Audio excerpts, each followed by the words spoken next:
நம்ம சினிமா நேயர்களுக்கு வணக்கம். நான் உங்கள் பத்திரிகையாளர் RS கார்த்திக். இந்த வீடியோவில் கடந்த வெள்ளிக்கிழமை அன்னைக்கு வெளிவந்த சீதா பயணம் படத்தோட விமர்சனம். சீதா பயணம் தெலுங்கு, கன்னடம், தமிழ் இந்த மொழிகள்லாம் வெளிவந்திருக்குது. இந்த படத்தை இயக்குனது நம்மூர் ஆக்ஷன் கிங் அர்ஜுன். இயக்குனது மட்டும் இல்லை, கிட்டத்தட்ட தயாரிச்சிருக்கிறதும் அவர் தான். இந்த படத்தில் ஐஸ்வர்யா அர்ஜுன் தான் வந்து கதாநாயகி. மகளை தம்பி ராமையாவுடைய மகன் உமாபதி ராமையாவுக்கு கட்டி கொடுத்த பிறகும் தன் மகளுடைய கதாநாயகி லட்சியத்தை வந்து பூர்த்தி செய்து தீர்வுன்ட்டு தொடர்ந்து மகளுக்கு ஆதரவு கொடுத்துட்டு இருக்கிற அர்ஜுனை வந்து உண்மையா பாராட்டணும். இந்த படம் என்ன கதை என்ன களம் அப்படிங்கிறதுக்கு முன்னாடி இந்த படத்துல அர்ஜுனும் ஒரு முக்கியமான ரோல், அது இல்லாம அவருடைய உறவினர் துருவ் சர்ஜா அவரும் ஒரு முக்கியமான ரோல், அது இல்லாம இன்னும் சிலரும் இந்த படத்துல முக்கியமான ரோல்ஸ் பண்ணியிருக்கிறாங்க. என்ன கதை என்ன களம் அப்படிங்கிறத பார்க்கலாம். இந்த படம் வந்து உண்மையாகவே ஒரு டிஃப்ரெண்ட்டான ஒரு ஸ்டோரி தான். செகண்ட் ஹாஃப்ல ரொம்ப வெயிட்டாக இருக்குது.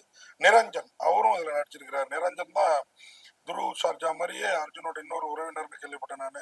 ஐஸ்வர்யா அர்ஜுன் அர்ஜுன் வந்து கெஸ்ட் ரோல். அது இல்லாமல் கேமியோ ரோல் வந்து துருவ் சர்ஜா. இது இல்லாமல் பிரகாஷ் ராஜ், சத்யராஜ், கோவை சரளா இவங்களாமும் படத்துல இருக்காங்க.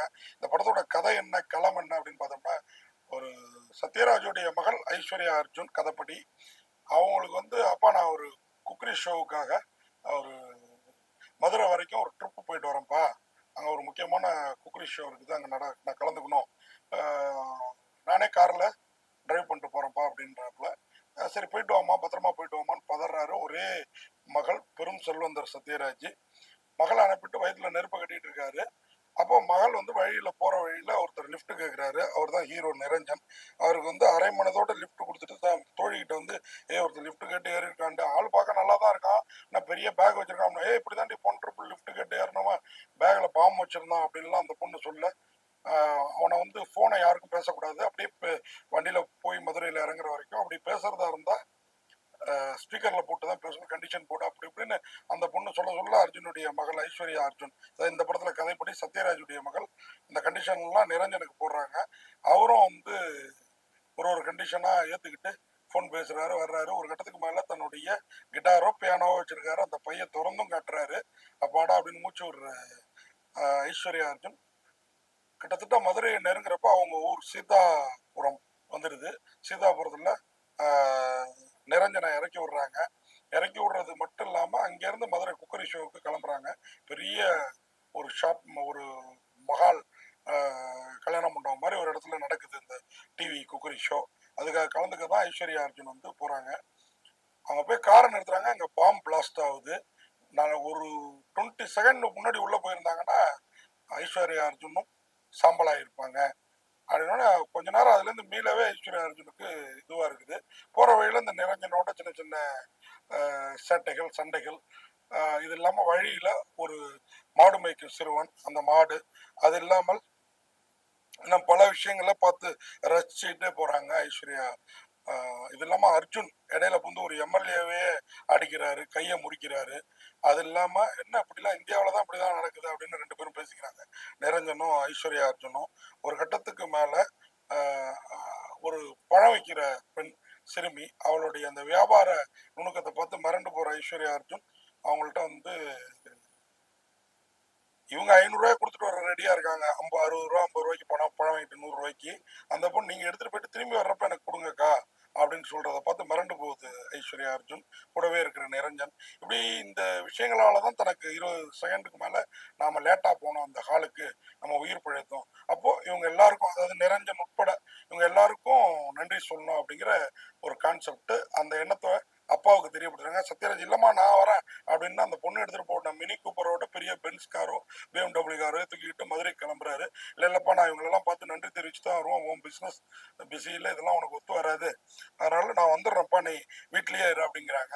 அப்ப பார்த்து பத்திரமா போயிட்டு வாமா அப்படின்றாப்புல. கூட அந்த நிரஞ்சனையும் கூட சொல்றாரு. நிரஞ்சன் யாருன்னு பாத்தீங்கன்னா அந்த சீதாபுரத்துல பிரகாஷ் ராஜுங்கிற ஒரு பெரிய மனிதரோட மகன்.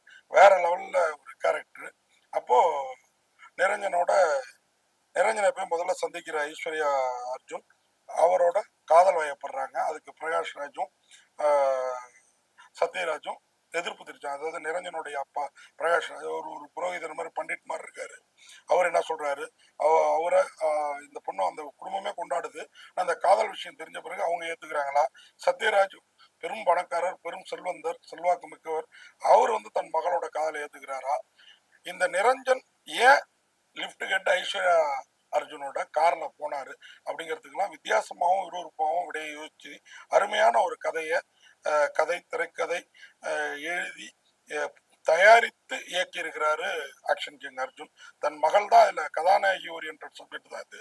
மகளை முன்னிலைப்படுத்தி அருமையான ஒரு கதையை பண்ணியிருக்கிறாரு.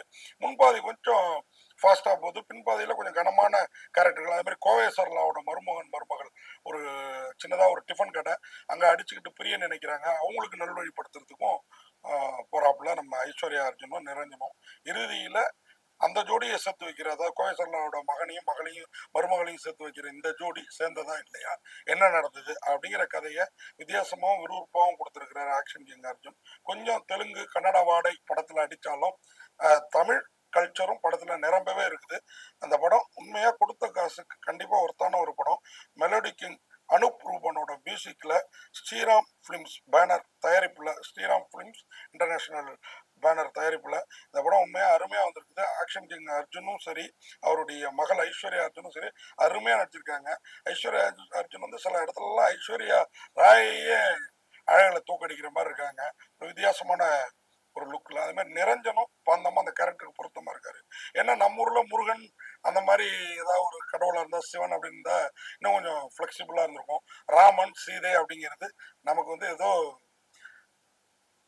சில இடங்கள் டிவி சீரியல் பார்த்த ஃபீலிங்கை தருது. அது இல்லைன்னு சொல்ல முடியாது. அதே நேரம் ஒரு அருமையான பக்தி படம் மட்டும் இல்லைங்க, இது காதல் படமும் கூட ரொம்ப அழகா பண்ணியிருக்கிறாப்புல. பிரகாஷ்ராஜோட கேரக்டர்லாம் நீங்க அனுமானிக்கவே முடியாது, அருமையா இருக்கு. அது மாதிரி சத்யராஜோட கேரக்டரும், அது மாதிரி கோவை சரளாவோட கேரக்டரும் ரொம்ப நாளைக்கு அப்புறம் ஸ்கிரீன்ல கோவை சரளாவை பார்க்குறோம். அப்படி இந்த படத்தோட அருமை பெருமைகளை சொல்லிட்டே போகலாம்.